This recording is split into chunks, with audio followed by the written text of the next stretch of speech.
ఆండాళ్ల అమ్మవారు 30 రోజుల పాటు ధనుర్మాసంలో శ్రీ వెంకటేశ్వర స్వామి వారి వ్రతం చేసి స్వామిలో విలీనమైంది.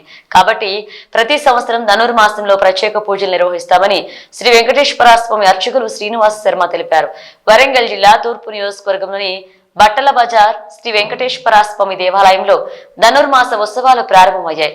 ఉదయం అభిషేకానంతరం ఆండాళ్ల అమ్మవారు ఈ రోజు నుండి 30 రోజుల పాటు శ్రీ వెంకటేశ్వర స్వామి పూజ చేసి అందరూ చూస్తుండగానే ఆ స్వామి వారిలో విలీనమైందని, దీంతో ప్రతి సంవత్సరం ధనుర్మాసంలో ప్రత్యేక పూజలు నిర్వహిస్తామని అర్చకులు శ్రీనివాస శర్మ తెలిపారు.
ఈరోజు ధనుస్సంకరణం ప్రారంభమైన వాటిగా ఆండాళమ్మ వారు ఈ నెల రోజులు స్వామివారి వ్రతం చేసి రోజు చొప్పున గోపికలనందరినీ లేపుకొని ప్రతిరోజు ఒక పాశం చదువుకుంటూ స్వామివారి యొక్క సేవను చేసుకుంటూ 30 రోజులు ఈ యొక్క కార్యక్రమం చేసింది. ఆ కార్యక్రమానికి ధనుర్మాసం అని చెప్పని పేరు పెట్టింది. కుంభరాశిలో కూడా ఇప్పుడు ధనుర్మాసం ప్రవేశమైంది కాబట్టిగా ఈరోజు మనకు స్వామివారి యొక్క కార్యక్రమం ధనుర్మాసం ప్రారంభమైంది. దీన్నే సంక్రాంతి నెల అని కూడా అంటారు. సంక్రాంతి నెల ప్రవేశమైంది కాబట్టి చెప్పిన ఉద్దేశంతో ఈ 30 రోజులు అమ్మవారి యొక్క సేవ చేసుకుంటూ ఆ స్వామివారిలో కూడా సాక్షాత్తు శ్రీ మహావిష్ణువు అయినటువంటి యొక్క వారిలో కూడా లీనమైంది. అందరూ చూస్తుండగానే లీనమై ఈ యొక్క వ్రతం చేసుకుంటే ఇంత భాగ్యం కలుగుతుంది అని చెప్పని ఒక ప్రతి ఆమె మనుష్య రూపం నుండి మనుషులందరికీ ఈ యొక్క విషయం తెలవాలి అనే ఉద్దేశంతో స్వామివారిని సేవించింది.